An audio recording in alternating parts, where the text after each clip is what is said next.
अहिल्या की नगरी से मैं सुषमा व्यास राजनिधि आप सभी गुणीजनों और विद्वज्जनों का हार्दिक स्वागत, वंदन और अभिनंदन करती हूँ आरिणी साहित्य समूह के इस पेज पर।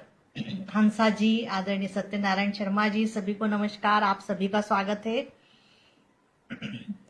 आदरणीय मीनू जी को नमस्कार करती हूँ। आदरणीय राजेंद्र सक्सेना जी, आदरणीय प्रेक्षा जी, सभी को नमस्कार करती हूँ। आज का विषय जो है बहुत सार्थक, ज्ञानोदय और वर्तमान की प्रासंगिकता लिए हुए है, अध्यात्म आधुनिकता के संदर्भ में।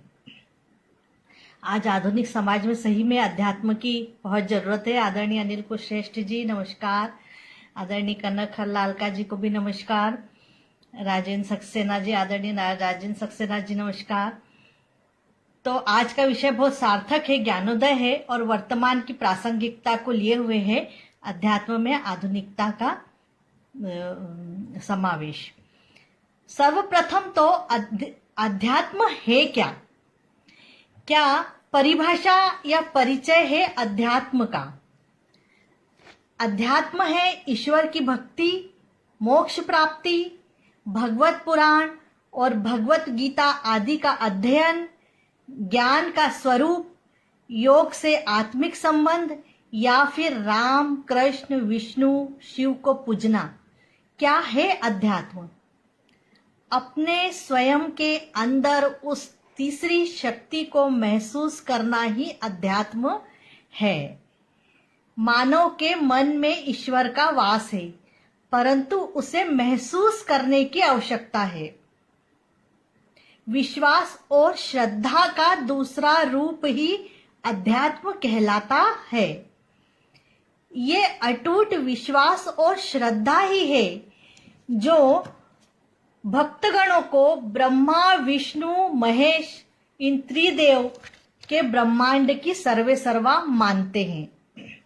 यह हमारा अटूट विश्वास और श्रद्धा ही है कि हम भक्तगण ब्रह्मा, विष्णु और महेश, ये जो त्रिदेव हैं, इनको ब्रह्मांड का सर्वे सर्वा मानते हैं, राम और कृष्ण को पूजते हैं।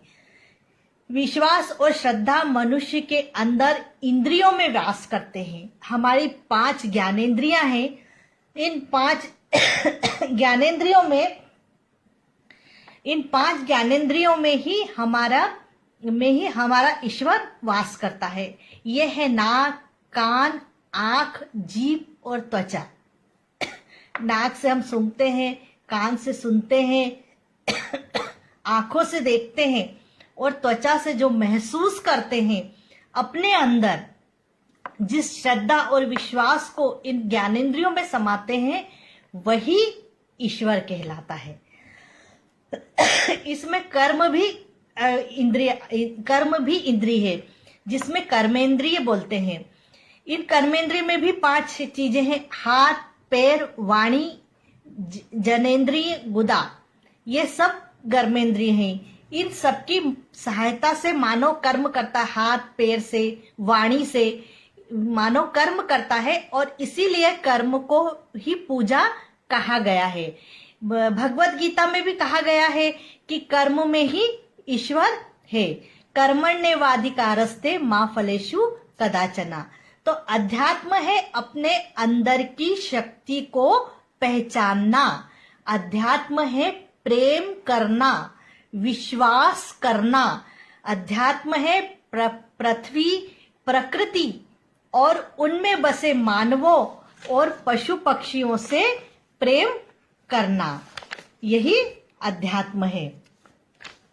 हमारे अंदर के विकार या विषय जब शरीर में समाहित होते हैं, तब हम अध्यात्म और ईश्वर को नहीं समझ सकते। सिर्फ पूजा करना, उपवास या व्रत करना या एकाध पोथी पढ़ लेना अध्यात्म नहीं है। क्रोध, दुख, वासना, विकार मनुष्य के क्रोध, दुख, ईर्ष्या, लालच, षड्यंत्र, आलस्य, वासना, ये जो विकार है, ये मनुष्य के अंदर की शक्ति को और उसके विश्वास को, उसकी श्रद्धा को कम करते हैं और मानव सिर्फ इंसान बनकर रह जाता है। वो अपने अंदर के राम और कृष्ण को पहचान नहीं पाता।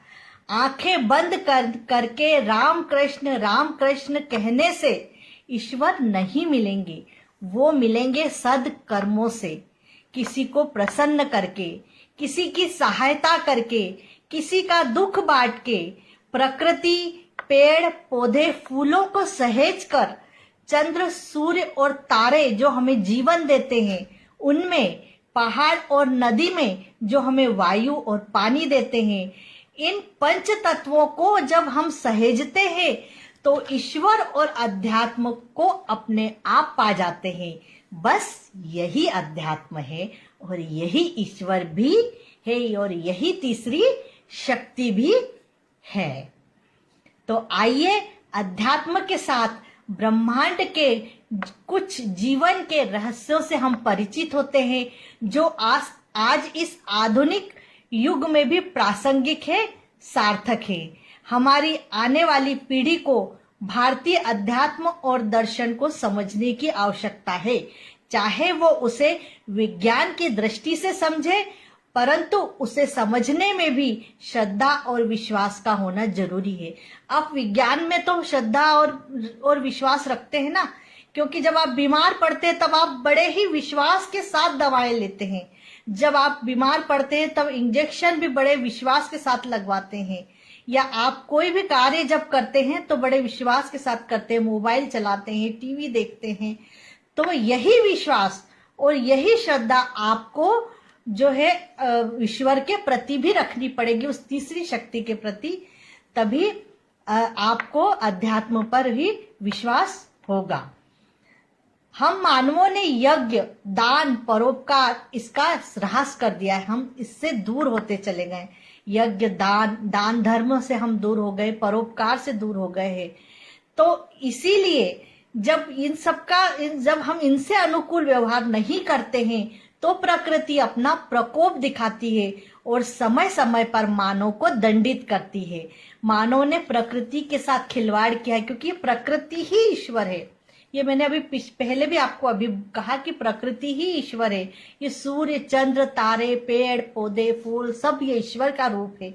तो यह प्रकृति जो है वो मानव, अगर आप उसके साथ अनुकूल व्यवहार नहीं करते हैं तो यह मानव को दंडित करती है। मानव ने प्रकृति के साथ खिलवाड़ किया है, पहाड़ों को खोदा है, नदी का रुख बिगाड़ा है, उसे नदी को गंदा किया है और जंगलों को नष्ट किया है, प्रकृति का शोषण किया है, अपने वैभव के लिए सब किया है। और परिणाम स्वरूप आज मानव स्वयं मौत और जिंदगी के बीच झूल रहा है। मौत उसके आज इतना बड़ा जो कोरोना का वो चल रहा है, ये सब प्रकृति का है। ये बीमारियां आ रही है, ये बाढ़ आ रही है, ये तूफान आ रहे हैं, ये जो कुछ भी है ये सब प्रकृति का प्रकोप है, क्योंकि हम उसे बिगाड़ रहे हैं। हमारे पूर्वज जो है वो कणाद महर्षि के कण्व सिद्धांत को मानते थे। अब कणाद महर्षि का कण्व सिद्धांत क्या था ये सुनिए आप। इतने वर्षों पहले, शायद हजारों वर्षों पहले, कणाद, आपको आश्चर्य होगा कि यह कण्व सिद्धांत वही है जिसे आज हम मैथ्स और साइंस कहते हैं। और आज इस आधार पर हम अंतरिक्ष को नाप रहे हैं और इसकी सैर कर रहे हैं। यह कणाद महर्षि का कण्व सिद्धांत है। जो आज विज्ञान और गणित पढ़ते हैं, ये कणाद ऋषि बहुत पहले से जानते थे, हजारों वर्ष से जानते थे। अब इसका ये क्या है, इसमें गुणा और भाग ये जो है, यह कणाद ऋषि का सिद्धांत था। जैसे एकमेवश्च बोलते थे वो, एकमेवश्च यानी एक संख्या, त्रिमेवश्च यानी 1 और 3 को जोड़ने पर 4 संख्या आती है और उसका वर्गफल होता है 2। फिर 4 और फिर इसके बाद त्रिमेश्चव के बाद विषम संख्या चलती है, इसमें पंचमेश्चव में 4 में 5 जोड़ने से 9 संख्या आती है, उसका वर्गफल होता है 3। फिर सप्तमेश्चव में 9 में 7 संख्या जोड़ने से उसकी संख्या आती है 16 और उसका वर्गफल आता है 4। और फिर अष्टमे नवमेश चवो, क्योंकि इस विषम संख्या चल रही है, नवमेश चवो, तो 16 में 9 जोड़ने से 25 संख्या आती है और वर्गफल आता है 5। और फिर इसके बाद 11, मतलब एकमेश चव, एकादशमेश चव। इसका अर्थ है कि 25 में 11 संख्या जोड़ने में 36 संख्या आती है और वर्गफल आता है 6। और इस तरह यह विषम संख्या आगे आगे आगे आगे आगे जुड़ती चली जाती है। और यही विज्ञान, यही गणित जो है सृष्टि का परमाणु रहस्य है। सृष्टि का परमाणु रहस्य अर्थात वही विज्ञान जो आज हम रॉकेट की सहायता से अंतरिक्ष तक जा रहे हैं। यही कण्व ऋषि का सिद्धांत है जो आज आप शास्त्रों में भी पढ़ सकते हैं। आप किसी पुराने जो धर्म ग्रंथ हैं उनमें भी पढ़ सकते हैं। मैंने ये श्रीपाद श्री वल्लभ चरित्र में पढ़ा था, जो कलयुग के प्रारंभ में तमिलनाडु के एक ब्राह्मण शंकर भट्ट ने संस्कृत भाषा में लिखा था और पत्तों पर लिखा था। वही मैंने पढ़ा था, तब मुझे समझ में आया कि हमारा जो अध्यात्म है वो असल में साइंस ही है, विज्ञान ही है, जो इतना पहले हजारों वर्ष पूर्व से चला आ रहा है, जिसे आज वैज्ञानिक जिसकी सहायता लेकर अंतरिक्ष तक जा रहे हैं। तो यही परमाणु रहस्य है। और सृष्टि के सूक्ष्म कणों से ही धातुओं का निर्माण हुआ है। यानी हमने इस विज्ञान के जरिए ही, इस अध्यात्म के जरिए ही धातु, सूक्ष्म कण जो होते हैं इसके जरिए ही धातुओं का निर्माण किया है। यह सूक्ष्म कण हमें केंद्रित करके हमारे चारों ओर घूमते हैं।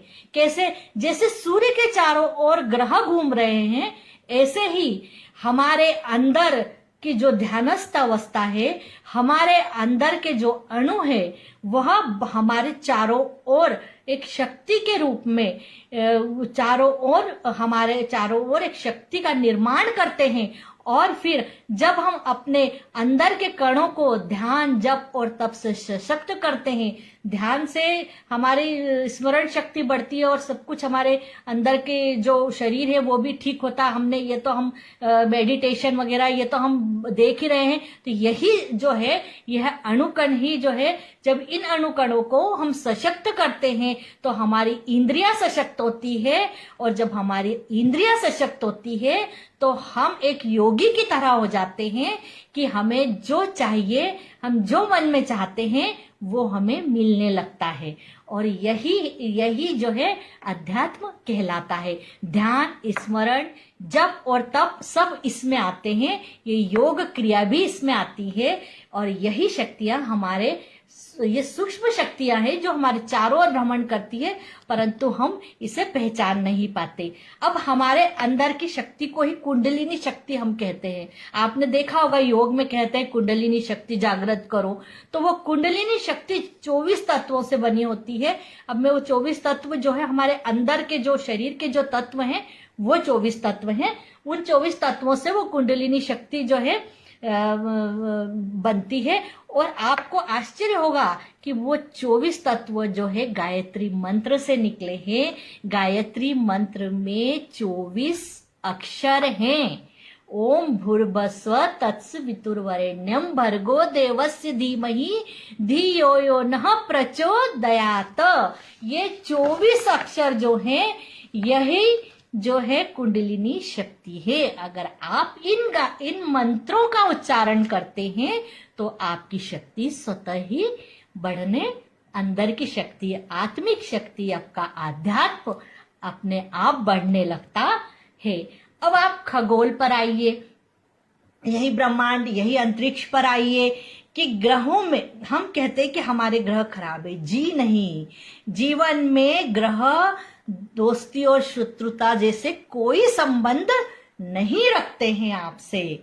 आपके अंदर 2 प्रकार की शक्ति होती है, एक अच्छी शक्ति होती है और एक बुरी शक्ति होती है। आप में जीवंत स्पंदन है, जो एक अच्छा स्पंदन है और एक बुरा स्पंदन है।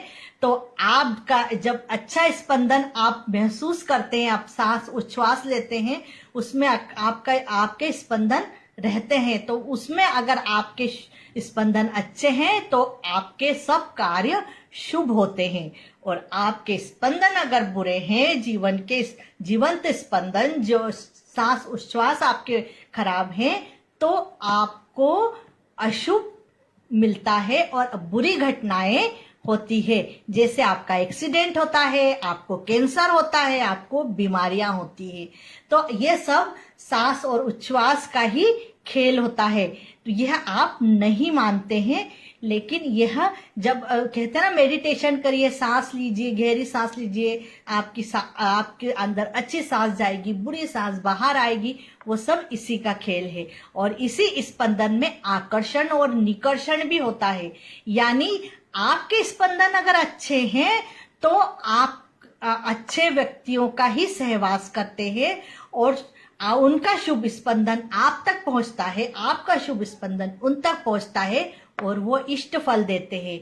लेकिन अगर आप निकर्षण की तरफ जाते हैं, आपके स्पंदन बुरे हैं, तो आप दुर्जन व्यक्ति से मिलते हैं और उससे होता है अकारण कलह, बंधु वियोग, कुटुंब के सदस्यों के साथ वाद विवाद, और आपको अनिष्ट फल प्राप्त होते हैं। और इसीलिए अंदर के स्पंदन यानी सांस उच्छ्वास को हमें नाम स्मरण से, सुविचारों से शक्तिशाली करना चाहिए, और तभी हमारा जीवन खुशहाल होता है।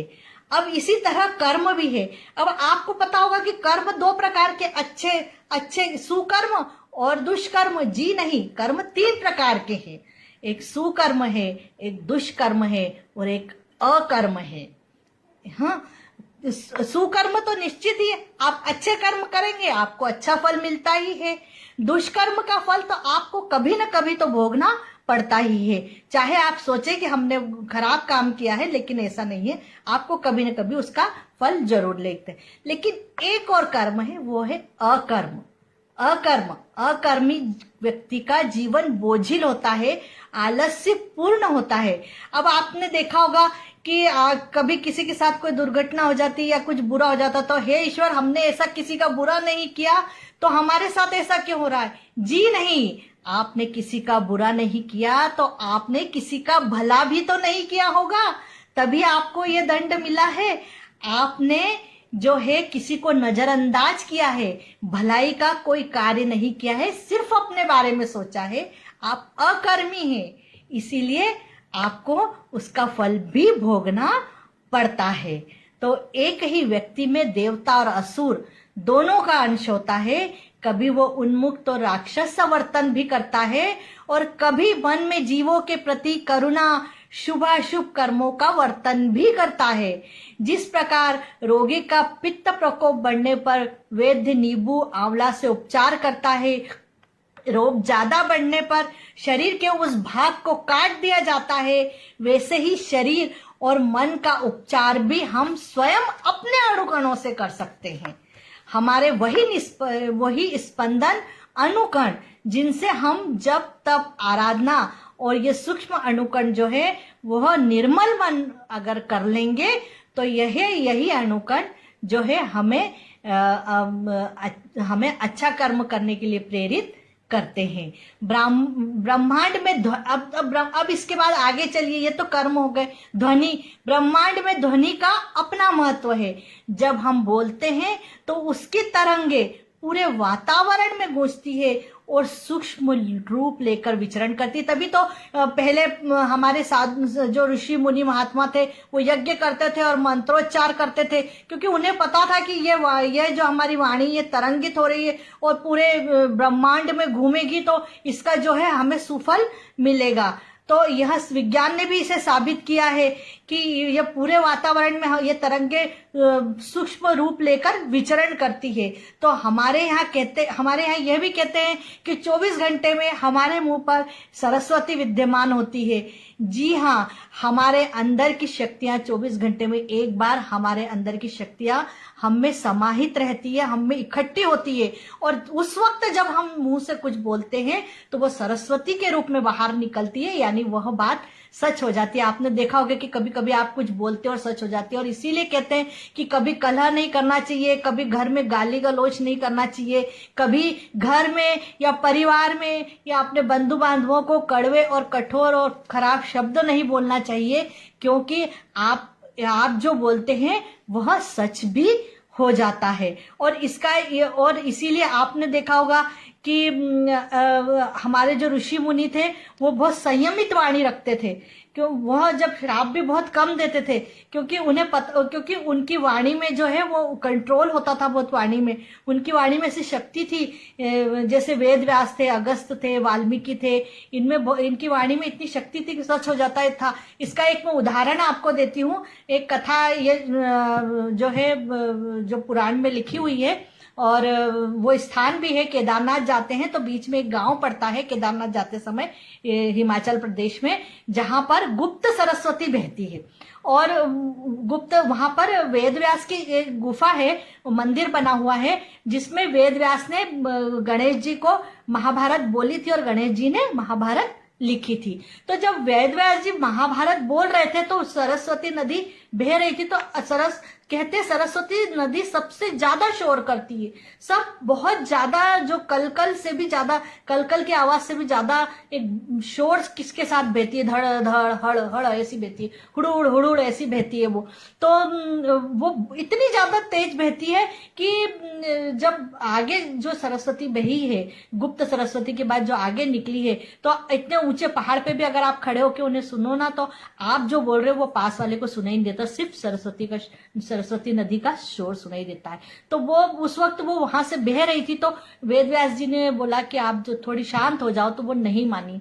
तो फिर वेद व्यास जी को गुस्सा आया और उन्होंने शाप दिया कि तुम यहाँ लुप्त हो जाओगी। तो वो सरस्वती नदी उस जगह लुप्त है। वो दिखती है ऐसे कि यहाँ से बह के ऐसे नीचे जा रही है, और फिर आगे बहुत आगे जाकर वो सरस्वती नदी वापस प्रकट हुई है और उसका बहुत शोर है। तो यह उनकी वाणी का तेज था कि उन्होंने जैसे ही कहा कि सरस्वती आप जो है यहाँ लुप्त हो जाओगी, और सरस्वती वहां लुप्त हो गई। तो प्रकृति का रुख मोड़ने का भी वाणी में साहस है, और प्रकृति के साथ साथ आपका जीवन बदलने का भी वाणी में शक्ति है। इसीलिए आप कभी भी किसी से बात करिए तो हमेशा नम्रता से, विनम्रता से और सोच समझकर अपने शब्दों का प्रयोग करिए। तो यह वाणी का रहस्य है हमारे जीवन में। अब इसके आगे हम चलते हैं कि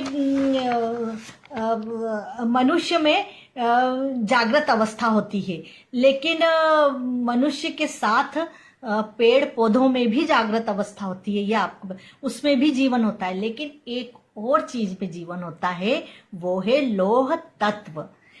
मनुष्य में जीवन जागृत अवस्था में होता है, पेड़ पौधों में निद्रा अवस्था में होता है, लेकिन लौह तत्व में जीवन सुप्त अवस्था में पाया जाता है। आपने देखा होगा कि लौह तत्व का हमारे जीवन में कितना महत्व है। हमारे औजार, मोटर, गाड़ी, हमारे जीवन की अनेक उपयोगी वस्तुएं लौह तत्व है। परंतु हम मानव लोहे का उपयोग भी बहुत बेदर्दी से करते हैं। तेज गाड़ी चलाना, तेज जो है वाहनों का उपयोग करना, बेतरतीब ढंग से उन्हें रखना, चाकू तलवार का गलत उपयोग करना, और इसके परिणाम स्वरूप एक्सीडेंट, मर्डर आदि अनेक प्रकार की ये घटनाएं अब हमारे जीवन में होने लगी है। अगर हम उसका उपयोग अच्छे से करेंगे तो हमें मालूम पड़ेगा कि वो हमें वरदान के रूप में प्राप्त हुए हैं। अब इसी पेड़ों को हम काटते हैं, पेड़ों को काट कर हम फर्नीचर बना रहे हैं, और हम यह नहीं जानते कि इसमें स्पंदन जुड़ा है। आप उसमें भी अच्छे से व्यवहार करना सीखिए, क्योंकि आपके घर में जो लकड़ी की वस्तुएं हैं वो भी जो है उसमें भी स्पंदन है। देखिए आप इसका मैं आपको उदाहरण देती हूँ कि आपके घर में कोई पुरानी चीज है, जैसे हमारे पापा की एक टेबल थी जिसमें वो पढ़ाई करते थे, तो फिर हम बच्चों ने उसमें पढ़ाई की, हमें अच्छा लगता था उस पर पढ़ना, और वो कितनी पुरानी है हमें भी नहीं पता। तो उसके बाद आज मेरी भतीजी उस पर बैठ के पढ़ती है, इतनी पुरानी टेबल है वो, लेकिन वो हमेशा कहती है कि जब मैं इस पे पढ़ती हूँ ना तो मुझे बहुत अच्छा लगता है, मेरे को बड़ा मतलब पढ़ने में मन लगता है। तो इसका क्या मतलब है, उसमें स्पंदन है, वो आपके साथ है, वर्षों से आपके पूर्वजों के और आपके साथ है, तभी आप उसको उसमें सुकून महसूस कर रहे हैं और उसमें अच्छी तरह से पढ़ाई कर रहे हैं। ऐसे ही हमारे ससुर जी की भी एक टेबल है जो हमने संभाल के रखी हुई है, उस पर बैठ के कुछ लिखो तो बड़े अच्छे से लिखने में आता है, ये मैंने महसूस किया है। तो ये सब जो है इनका दुरुपयोग हमें नहीं करना है, हमें इन्हें महसूस करना है। तो इसी तरह आप देखिए तीर्थ स्थानों का भी अपना महत्व है। हिमालय में, हिमाचल प्रदेश में हिमालयों पर और अनेक तीर्थ स्थलों पर सकारात्मक ऊर्जाएं निवास करती है। वही फिर से आया कि शुभ स्पंदन वहां पे निवास करते हैं जो मनुष्य का विचार बदलने की शक्ति रखते हैं। और इसीलिए हमारे पूर्वज जब वहां जाते थे तो बहुत श्रद्धा और भक्ति के साथ जाते थे, लेकिन श्रद्धा विश्वास के साथ जाते थे। लेकिन आज हम जब जाते हैं तो हम वहां पर एंजॉय करने जाते हैं, हम वहां पर वहां के दृश्यों को निहारने जाते हैं। तो बताइए फिर हमें ऊर्जा वहां कहाँ मिलेगी, हमें ऊर्जा नहीं मिलेगी। चलो घूमने चलते हैं, घूमने चलते हैं, तो चलिए 4 धाम घूमने चलते हैं। क्यों, आप ये बात क्यों नहीं समझ रहे हैं कि वो इतनी ऊर्जा लिए हुए स्थान है, इतना पवित्र स्थान है कि आपको वहां पर विश्वास और श्रद्धा के साथ, जब आप प्रकृति से प्यार करते हैं ना और प्रकृति के साथ के पास विश्वास और श्रद्धा से जाते हैं ना, तो प्रकृति भी आपको वही चीज लौटाती है। यह आपको समझना पड़ेगा। तो इसी तरह हमें वहां पर भी ऊर्जा मिलती है। और इसी तरह ब्रह्मांड में जैसे मनुष्य में चैतन्य रूपी जीवन कण होते हैं और आत्मा होती है, उसी तरह हर जात में आत्मा होती है। हर जात से मेरा मतलब है गली मोहल्ला, राष्ट्र और शहर। भूमि में भी मानसिक संबोधन वाली शक्ति होती है। इसीलिए हम कहते हैं ना, हमारी भारत माता, हमारे देश को हम माँ कह के पुकारते हैं। उनमें और आपने देखा होगा हमारे जो पूर्वज जो महिलाएं हैं, उन्होंने वो धरती की पूजा भी करती हैं। दिवाली के दूसरे दिन हम झाड़ू लगा के फिर धरती माता की पूजा करते, वहां पर दिया रखते हैं धरती पर। तो वो यही है कि उसमें भी जो है मानसिक संबोधन वाली शक्ति है। और अगर हमारा आचरण गलत होता है, हम जो है एक राष्ट्र में, एक शहर में रहकर अधिकतर लोगों का अगर आचरण गलत होने लगता है, तो उसका ही परिणाम होता है प्रलय, बाढ़, महामारी, बीमारी, और ये सब हमें एक साथ भोगनी पड़ती है। और कोरोना बीमारी ऐसे ही मानव के गलत स्पंदन शक्तियों का परिणाम है जो आज हम सब भुगत रहे हैं। और इसीलिए हम मानव श्रद्धा भाव से विश्वास के आधार पर ही जीवन बिताते हैं और वही हमें बिताना चाहिए, तभी हमारी प्रगति संभव है। वरना हम भोग विलास में ही अपना जीवन बिताएंगे और ऐसे ही मौत का वरण करेंगे, ऐसी ही आपदाओं से। तो हमें संकट के समय तभी परमात्मा की सहायता प्राप्त होती है जब हम विश्वास के साथ ऐसा जीवन बिताते हैं। तो यह विश्वास ही हमें एक प्रकार की सुरक्षित भावना उत्पन्न करके हमारा आत्मविश्वास बढ़ाता है। अब प्रकृति और पुरुष दो तो प्रकृति और पुरुष यानी चैतन्य है ना, तो प्रकृति और पुरुष दोनों मिलकर ही सृष्टि ब्रह्मांड का कार्यभार संभालते हैं। देखिए, एक चैतन्य और प्रकृति ये दोनों ही सृष्टि को चला रहे हैं। ये आप समझिए, दोनों के पास अपरिमित शक्ति है, लेकिन हम उसे पहचान नहीं रहे हैं। दोनों का साथ ही ब्रह्मांड का गहन रहस्य है। मनुष्य ज्ञान है, जो पुरुष है, मनुष्य है, वो ज्ञान है, और प्रकृति यानी ईश्वर विज्ञान है, ये अध्यात्म है हैं, और यही है ब्रह्मांड के जीवन का रहस्य, हमारे जीने का आधार। हम ज्ञान है तो साथ में विज्ञान है, और ये दोनों मिलकर इस ब्रह्मांड को का कार्यभार संभाल रहे हैं। इसे अगर मानव समझ ले तो वह देवता की श्रेणी में आता है। प्रकृति पुरुषम चेव विद्यनादि उभावपि विकाराम गुणाश्चेव विद्धि प्रकृति संभभाव। यानी प्रकृति और पुरुष दोनों अनादि है, इन दोनों का आदि और अंत नहीं है।